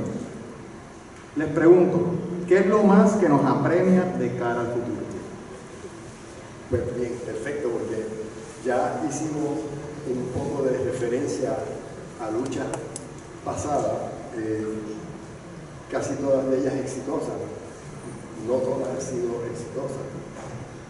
Pero la pregunta que acabas de leer me da para comentar dos cosas. Y siempre me preocupo en estos foros no solamente que sea de análisis, profundización de los distintos aspectos, sino qué es lo que hay que hacer de aquí en adelante. Y yo creo que una de las cosas que hay que hacer es continuar la militancia. Creo que personas como Eliezer y otras luchas requieren de más solidaridad, de más unión, que no siempre se ha logrado en los movimientos ambientales y comunales, no porque haya habido mala fe, sino porque se han concentrado en unos aspectos específicos. Así que educación, militancia, solidaridad. Por ejemplo, ante lo que ha pasado con Eliezer y que pudiera suceder con otras personas, y está sucediendo en términos de los procedimientos criminales que está llevando el Estado por lo que ha sucedido en Aguadilla y también La Parguera. Hablando de justicia ambiental, esa sí que también es muy seria, ocupando bienes públicos o bienes comunes por años. Así que, en resumen, todos los que estamos aquí creo que tenemos que plantearnos qué cosas hacer, no solamente uno. Y añado algunas cosas que son preocupantes, quizás contrarrestando un poco con el tono positivo de ahorita. Estamos a la puerta de un facilidad. No imaginario, o sea, muy real, no el que viene, sino el que estamos viendo. Estamos viendo cambios en las decisiones del Tribunal Supremo de los Estados Unidos, restando derechos, restando protecciones ambientales, como en el caso de ciertos humedales. Vemos cosas increíbles que están sucediendo en las mismas universidades norteamericanas, donde personas que quieren expresar ciertos puntos de vista sobre Palestina los reprimen, los procesan y hasta les piden presidentes y presidentas de universidades. Por el componente, según entiendo, de los grandes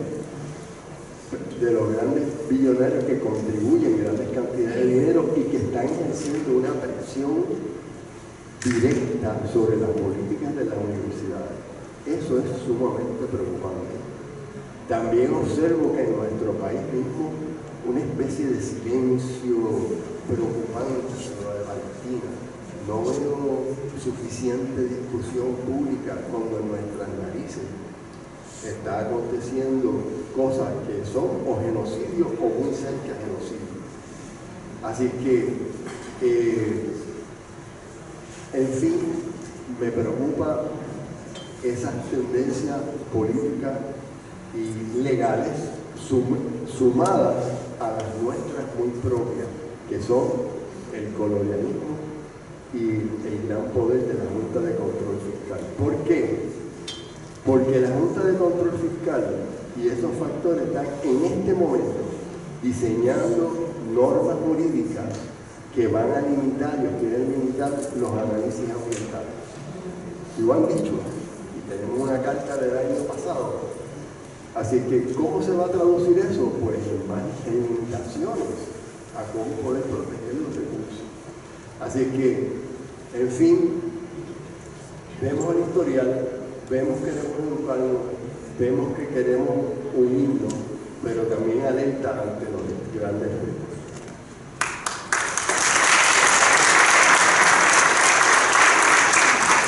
Yo tomaría prenda de un concepto que los movimientos de justicia climática a nivel global usan, uno de los principios de justicia climática.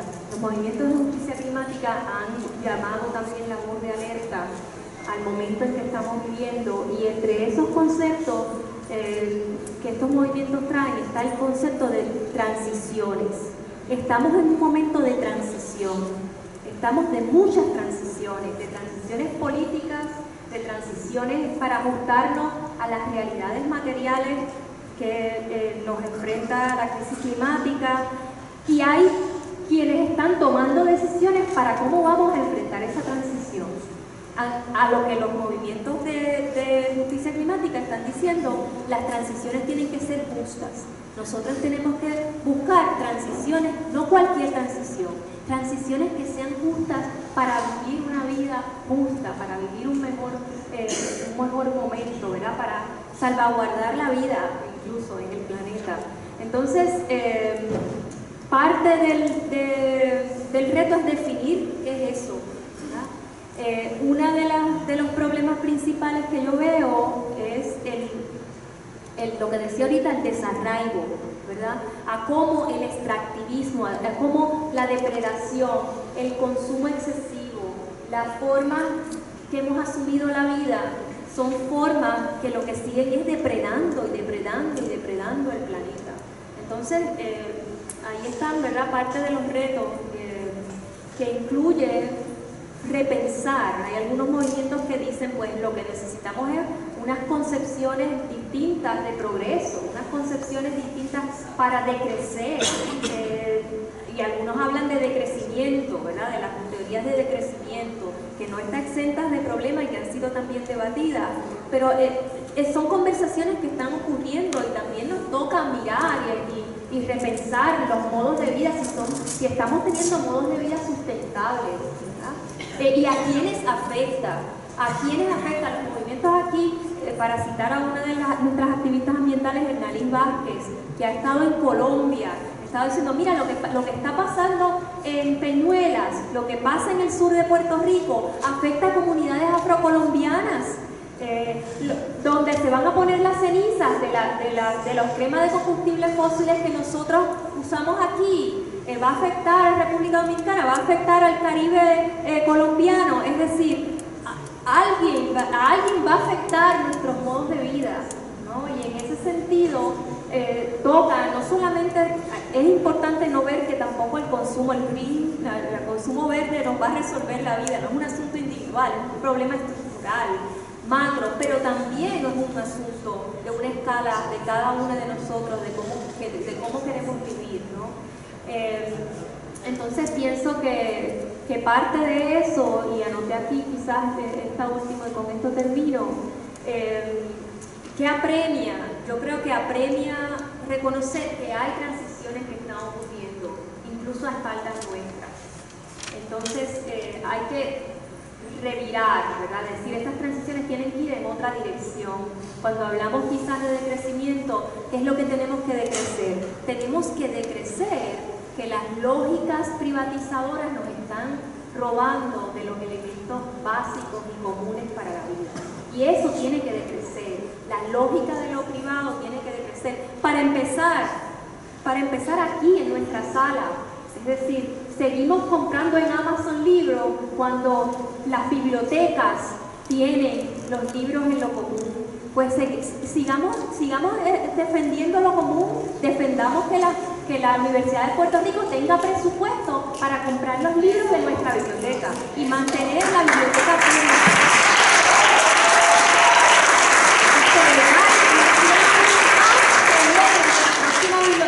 Porque celebrar los 100 años de la biblioteca es celebrar lo común, celebrar que la lógica no sea individual, que quien no tenga para comprar el libro en Amazon se quede sin el libro. No, eso no puede pasar.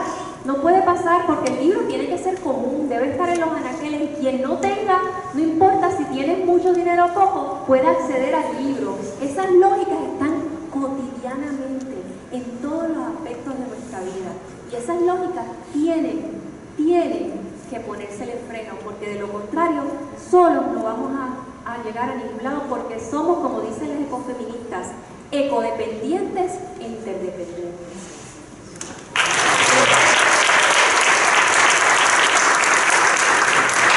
Bueno, nuevamente le quiero dar las gracias a la profesora Erika Fontanes, al profesor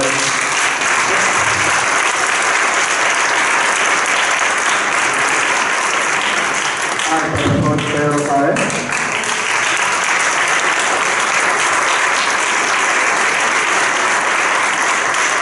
y al señor Eliezer Molina.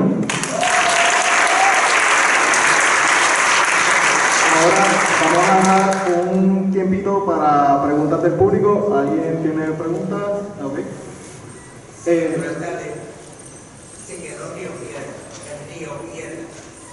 La canalización y la destrucción de todo este ecosistema hasta el mar. ¿Tienen algún dato para ofrecernos?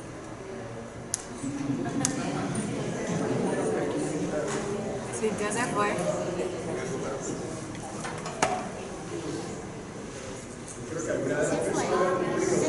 Y Alejandro también. Yo creo que puedo decir que fue justo el miércoles pasado y viniendo el 4 de noviembre una buena actualización del río es que las comunidades en teoría se cansaron de que nos trabajen por contrato. Dijeron las comunidades tenemos nombres, aquí vive gente, es un tema muy común y central. Así que ¿no se escucha? Empiezo y tengo que bajar la voz aquí. Las comunidades se cansaron del trato injusto de decir que lo común no es común y sí es común, que el río fluye por un mismo espacio y por tanto las comunidades habitantes de Rivera. Así que el pasado 4 de noviembre surgió la coalición comunitaria por la cuenca del río Piedra, que incluye comunidades desde Caimito, Las Judías, Departamento Metropolitano. Estamos tratando de subir a nuestros vecinos en paseo, si nos ven, súmense.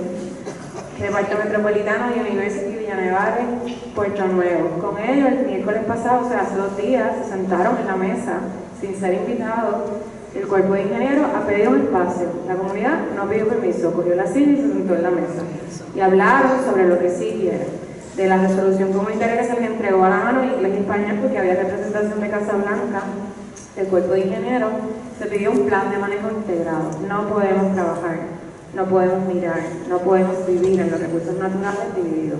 Así que un largo camino que requiere de conquistar territorio, requiere del esfuerzo de territorio y los cuerpos de las personas que están cada tercer sábado de mes en la ribera del río Piedra, en todas las manifestaciones, cada vez que se convoca. Así que, en teoría, la mesa está puesta en la ribera y está puesta mirando al río, porque tenemos que remirar el único río de la ciudad de San Juan, el río que le dio el nombre a nuestra capital y permitió una correlación clara y directa entre que si es posible habitar espacios urbanos dignos, y queremos restaurar esa relación porque está y queremos que se vuelva contagiosa, tal cual como el deslinde y el derecho a los recursos. Así que invitados quedan. Guarda Río está ahí, pero la coalición, que creo es lo más poderoso y lo más esperanzador, es que la gente está retomando y sabe que tiene el poder en sus manos y va a jugar esa ficha. Así que un largo camino, pero seguiremos.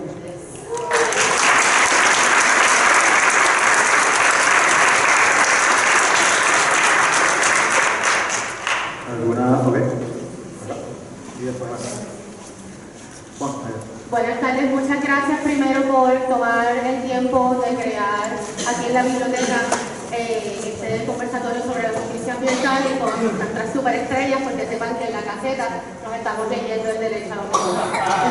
Nosotras nos nutrimos de ustedes y es súper chulo ver que nos reconozcamos en la necesidad de los que estamos en la calle, los que estamos cogiendo palos, que se sepa que la violencia la sufrimos en estos cuerpos.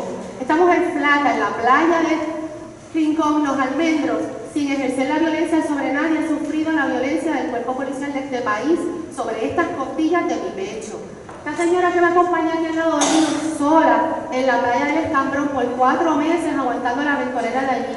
Quiero reconocer a los compañeros del campamento Erizo en Las Picúas, los pescadores, ex policías, para que entendamos la complejidad de la violencia a la que nos enfrentamos, porque aquellos ex policías allí también han enfrentado a otros policías estatales para defender y cortar portones y asegurarnos el acceso a Punta Las Picúas, otra reserva natural. Quiero reconocer a los compañeros de Ciudadanos en Defensa del Ambiente de Arecibo, que desde los 80 están peleando por los litorales costeros y el acceso a las playas de la 681 en Arecibo. Y les quiero agradecer a ustedes el derecho, porque sin ustedes nosotros no nos podemos sostener en esos tribunales donde se nos acusa de la ley del acecho. Les quiero comentar, por favor, si tuvieran la bondad de abundar un poquito de cómo se está utilizando la ley del acecho para alejarnos de nuestros bienes comunes.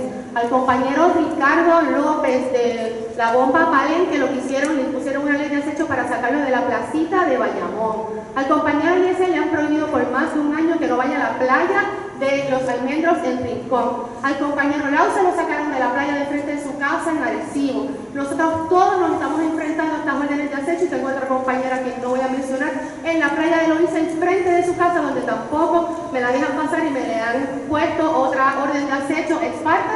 Y tan reciente como anteayer estuvimos en el tribunal de Atillo con una pareja de Atillo donde se les emitió otra orden de acecho ex parte por estar en la playa del Paseo del Carmen.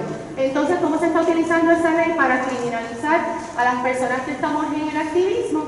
Y finalmente, que el martes 30 estamos en el tribunal de Aguadilla, se cumple un año del tiroteo al activismo ambiental. Éramos un grupo de personas un domingo 29 de enero allí en la Cueva de las Golondrinas, en el proyecto de CLIP, reclamando lo que ya había estipulado un tribunal, que aquel espacio fuera liberado de aquellas estructuras ilegales. Nuevamente se emiten órdenes de paralizaciones de obras en Junction de parte de los tribunales, y la gente sigue faltándole respeto a esas órdenes y esos tribunales. Por eso estos cuerpos se tienen que poner en el medio para lograr ejercer y activar esas órdenes de paralización. Así es que 30, estamos frente al tribunal de Aguadilla al año de que nos tirotearan y todavía no tenemos justicia para el compañero Ángel Luis Torres Richie Torres. Queremos justicia ambiental y queremos justicia para Richie. Acompáñenos desde las 9 de la mañana el 30, este martes, en el tribunal de Aguadilla, para que podamos ejercer lo que ha dicho el profesor Saleh, la solidaridad, el acompañamiento en el activismo. Gracias.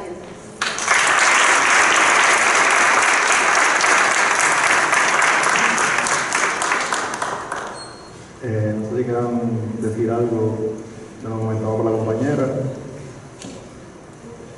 No, sencillamente, ya la compañera me clarificó, pero cuando usted dice el acceso, ¿tú quieres decir que se acusa bajo la ley, bajo el Código Penal? De acecho. De acecho. Si que se ve los elementos del delito que tiene que ser repetitivo. Entonces nos acusan de acecho y nos incluyen de esa área, si se enfrente de su casa o al lado de su casa, porque son inmediatos a la calle. Y la última usaron que eran personas de la edad. Si unos extranjeros envejecientes de la mayoría de la Piedad del Carmen han acusado a los compañeros Adela y William de maltrato a personas mayores, porque a ella pasa por el frente de su casa, sale con una asada y le dice get out of my property. Y la policía le tomó una querella al señor acusado de maltrato a envejecientes. Y a ella le pusieron una orden de acecho ex parte. Y tenemos la vista el día febrero 16. Febrero 12 tenemos otra vista ex parte de acecho en Loíza. Y se está utilizando la orden de acecho para no tan solo dispararle al jefe, sino para amordazarnos y alejarnos y desactivarnos. La penalista de aquí.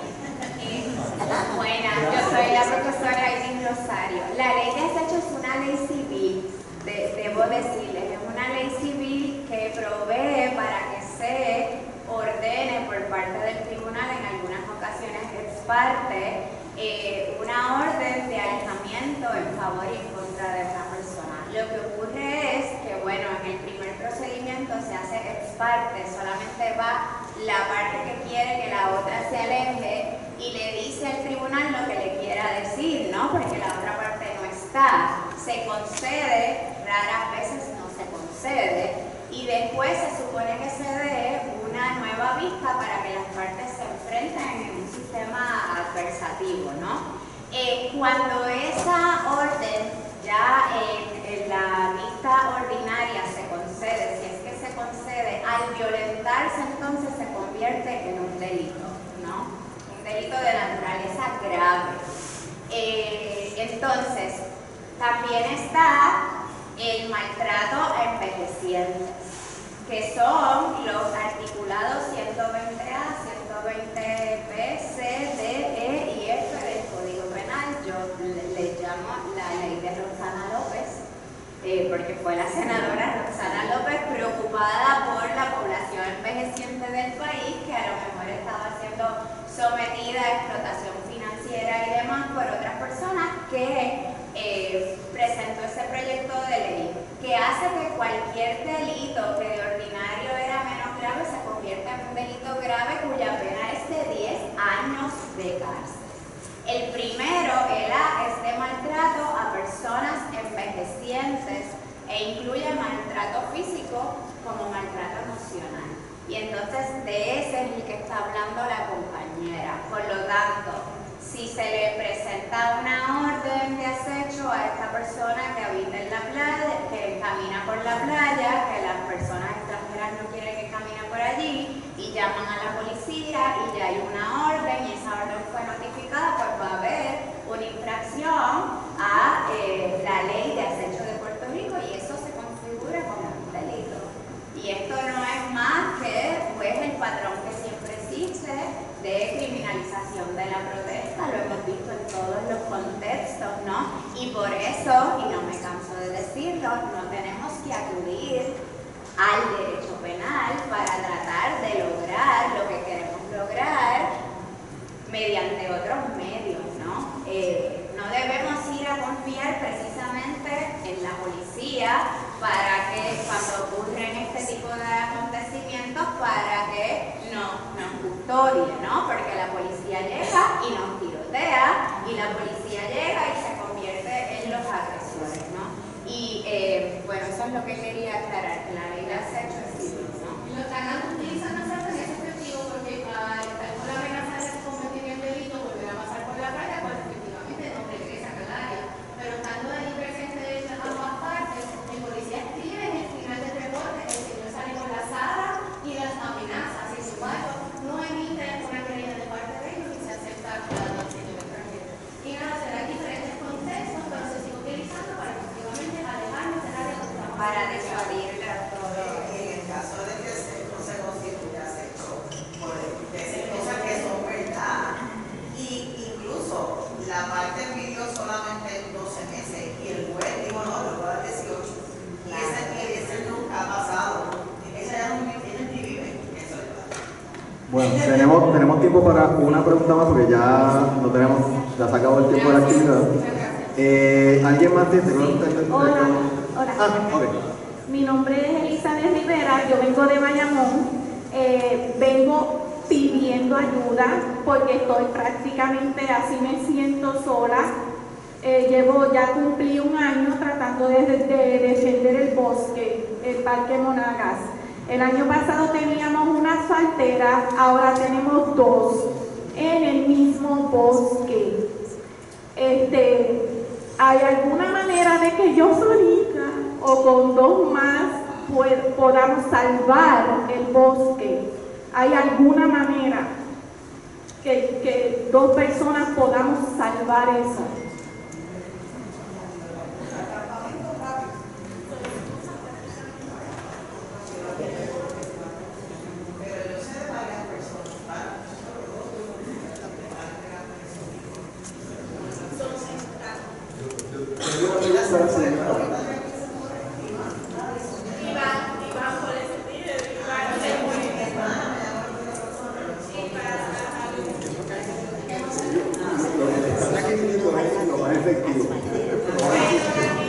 Pero una pregunta, ¿hay un litigio sobre eso?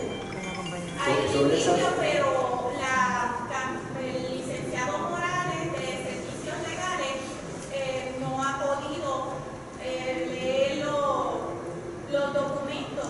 Yo fui al FBI porque es corrupción gubernamental.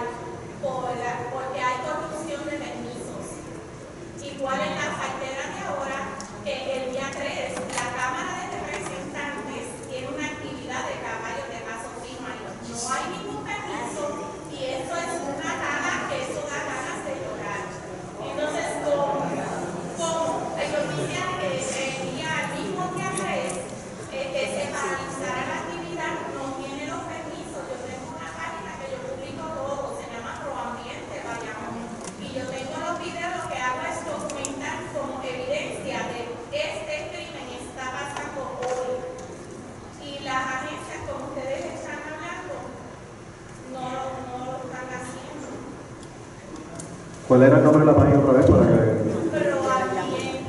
Proambiente.com o Ah, ok.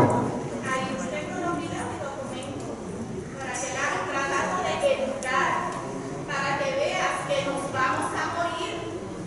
Ahí hay caballos también. Nos vamos a morir. Tenemos ellos están tirando brea adentro del bosque y la bandera pues está haciendo asfalto asfalto del malo, porque lo que hacen es tirar cachos, lo que estaba hablando. Y es el bosque, no ha dejado de ser. Bueno, pues ya hemos llegado al final de la actividad. Quiero agradecer a todos los presentes por sacarle su tiempo para compartir un rato con nosotros y celebrar el centenario de nuestra biblioteca. Quiero agradecer a nuestros panelistas, que fue un honor hoy.